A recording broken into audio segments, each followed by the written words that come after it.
Hello guys, welcome back to my channel. If you're new here, hi, my name is Paulina. I decided to sit down, read through all the comments in my last two crystal videos, and I decided to just like clarify a few things and answer some things about crystals for you guys. This is really random because I still don't have a camera. I'm still filming things on my phone, so hopefully this video will be good quality. And it's kind of late at night.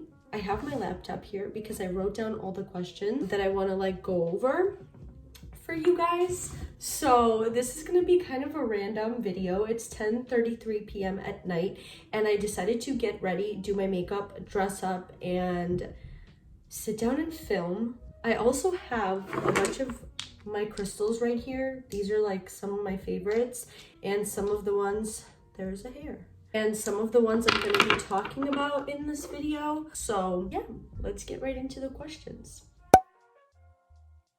Okay, so the first question that I have been getting asked is, where do I get my crystals from and whether I like order them online. So personally, I go to like all these different little local shops, and I go to stores in Chicago too, but I have this one specific crystal store that I just personally really like. I'll be honest, some of the crystal stores that I have visited have some like weird vibes, and they have some dark magic stuff in there, and just personally for me, like I don't know what it is.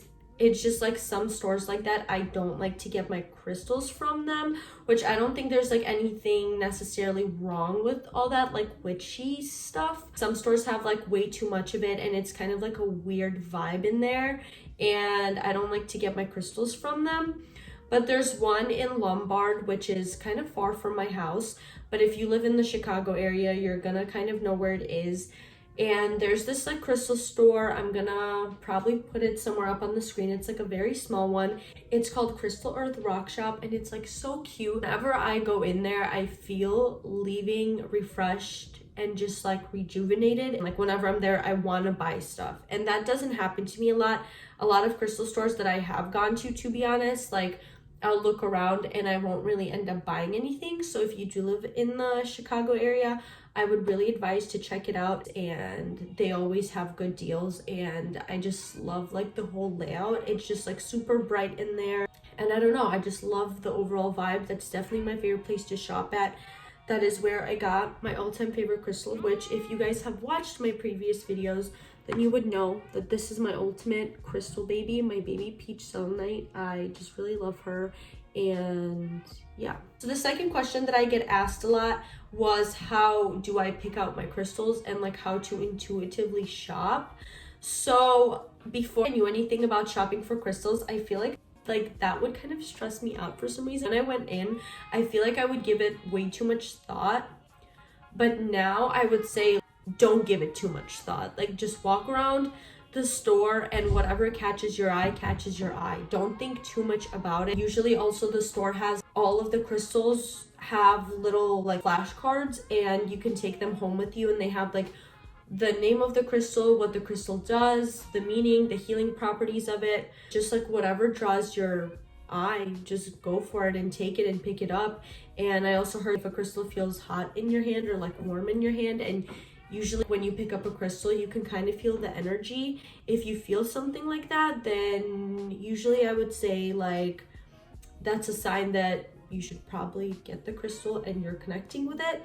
For me, this is really funny because for some reason, during the time and when I first started to really shop for crystals, so like a backstory, I guess, on my crystal journey, I've always had a lot of crystals in my house. A lot of my crystals come from my stepdad because he used to collect them when he was younger. So that's why we have such a big collection, and that's kind of like why I've always been around them and like how I got into them. But yeah, for shopping, I would just say like don't think too much into it. Just go in there and just whatever catches your eye, pick it up, look at it, hold it for a while, and see which crystal you connect with.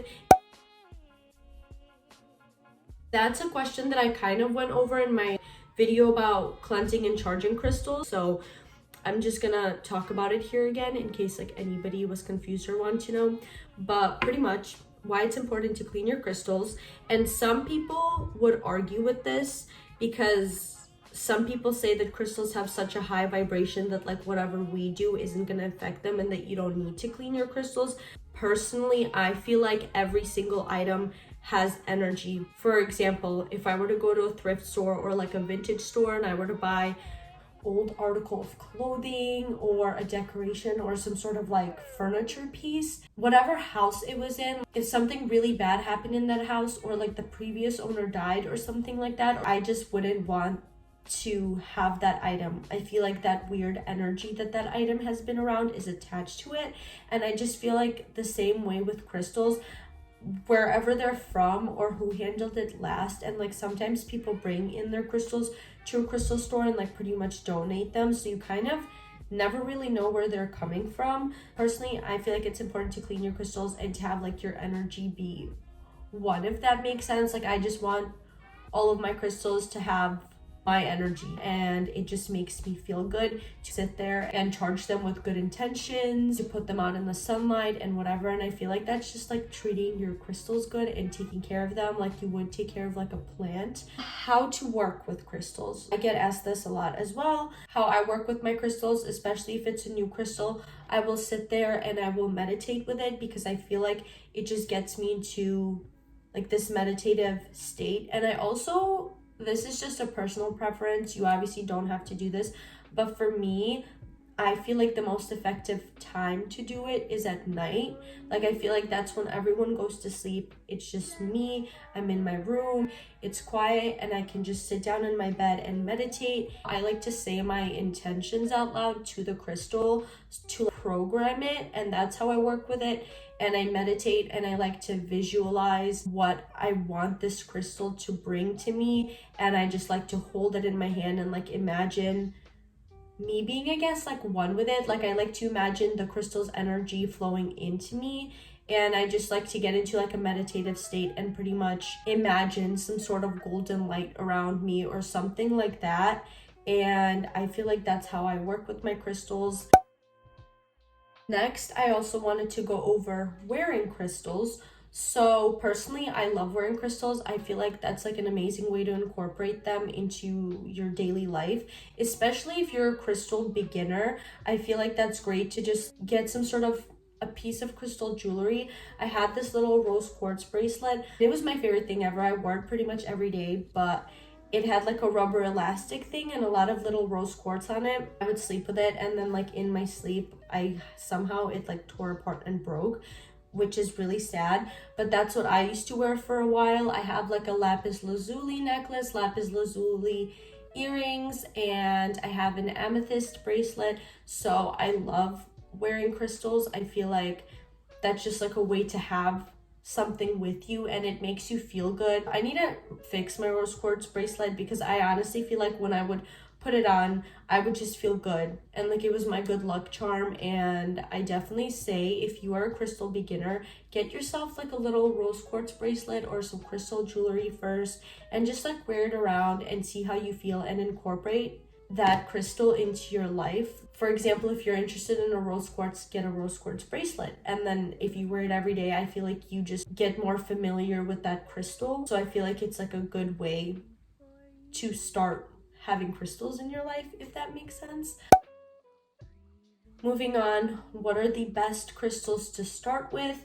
So I would say there's really no best crystals to start with, but like I guess the ones I really started with and the most common crystals that everyone talks about is like a rose quartz, a clear quartz, an amethyst. And I would, I guess, say that it's also important, or like it's not a must-have because you can clean your crystals in different ways, but like a little selenite wand, because this can be used for cleaning your crystals and you don't necessarily have to clean this or charge it. And then an amethyst, I would say, is also a good beginner crystal, because I feel like it is very easy to get your hands on. It's a pretty common crystal. It's also known for spiritual protection, and it's very good for getting rid of negative energy blocks.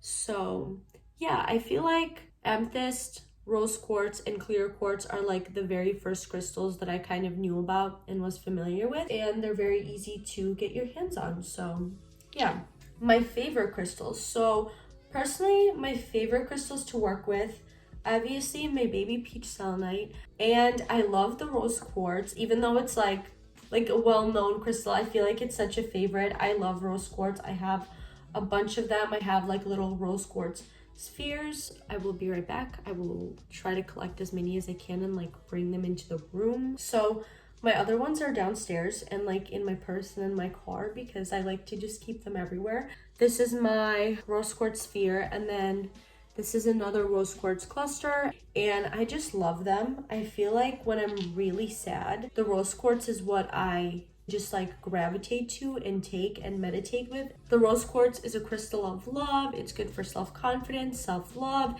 and I feel like it's good for like healing a broken heart and also just like bringing positive energy to relationships and fixing relationships that are of course meant to be fixed. But yeah, I love the rose quartz. Definitely a very good crystal, and it definitely puts me in a better mood. Also, one of my favorite crystals to work with is the carnelian crystal. So I have these tiny baby ones right here, but I'm pretty sure I have more in my bathroom. I kind of just have them like everywhere. It recently went pretty viral on TikTok, and a lot of people say that's like good for finding love and used for sexual energy, I guess. But I always kind of thought of carnelian as more of like a very big confidence booster. It stimulates motivation, creativity, and I just feel like it's a very high energizing crystal. So I love having carnelian around. I feel like it's the type of crystal to bring change into your life. So I also see why people like associate it with love and finding a new partner, but I personally never really viewed carnelian as like that being its purpose. And then I don't have them around me right now, but I also love the aventurine. I love any really green crystal. They're a very calming crystal, but they're also good with attracting money and wealth and luck. Pretty much like most green crystals, that's what they're used for, is like money, luck, wealth. I love having those around me. And I also love like the calming green color of it. I have a lot of raw ones, and I personally love those. I love the texture. I love sitting there meditating with them. They're definitely like heavier, more dense crystals, I would say, and I love that about them. A lot of people asked me in my last video if they can reuse the salt that they use to clean their crystals in, or if they have to throw it away each time. So personally, I throw my salt away each time because I feel like it has that energy in it. Like I used it to clean my crystals, so I wouldn't want to put my crystals in that again. For the most part, personally for me, I don't use salt as often to clean my crystals because I just don't really like wasting it. I don't want to pour like a whole bowl of salt and then throw it away. But I do feel like that's what you should do if you use salt to clean your crystals, because if it's going to absorb all of that negative energy and have that stored in there, why would you reuse it and put your crystals in that again? So when I have used salt, I would throw it away.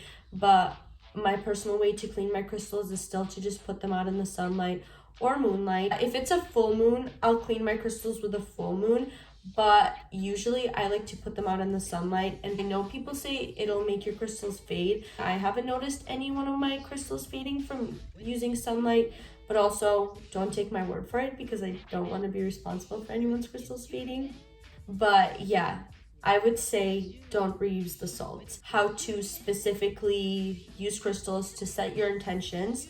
So there are a bunch of different ways to do this, and I was kind of confused in the beginning too. I remember watching a lot of videos about it, but for me what works is, and I know a lot of people say their intentions out loud, which I do that too. So I'll hold a crystal, for example, like this rose quartz, I'll hold a crystal and I'll have an intention that I like really want. I kind of just like use it for manifestation. So if I want to attract new love into my life, I'll say that out loud and I'll keep saying it out loud. I'll kind of meditate with it. But for the most part, if it's like a new crystal, I'll journal with it and I'll write stuff down, like what I want from it, I guess, and like what kind of energy I want to put into it. And then I'll also sit there and I'll say it out loud. And like I said previously in my other questions, I really like to do it at night. For some reason, I feel like that's just like the most effective thing for me. If you want like more friends, more confidence or something like that, say it out loud and do like affirmations with it. Maybe sit in front of a mirror and say, and if you're gonna manifest and do stuff like that, then it's important to say like, I am and like I have, and act as if you already have that thing. Because for example, if you say I want, then you're acknowledging to the universe that you lack it. Like that's not something you have. So if you're gonna manifest and set intention, like don't say I want to be confident, say I am confident, and speak that into existence, because then you're coming from a place of already having that and not from a place of lacking it. When you're trying to attract something, manifest with it, set intentions, try not to be trying to attract it from a place of desperation. Just relax and stay calm and know that it will come to you. And I guess set an intention, set a manifestation, and then just let it go and let the universe do its own thing. And lastly, I get asked, is charging crystals and cleaning your crystals the same thing? So personally, yes, I would say it's the same thing. Pretty much recharging your crystal is like cleaning out all that negative energy. So yeah, I was confused about that in the beginning too, but yeah, charging and cleaning your crystals is pretty much the same thing. So I hope that this video helped you guys. I decided to film this very randomly, but if you guys have any more questions, of course, feel free to let me know in the comments. And I'm gonna be working on more crystal videos for you guys and more spirituality videos. Hope you guys enjoyed this video. I hope it answered some questions. Don't forget to subscribe, and I'll see you guys in my next video.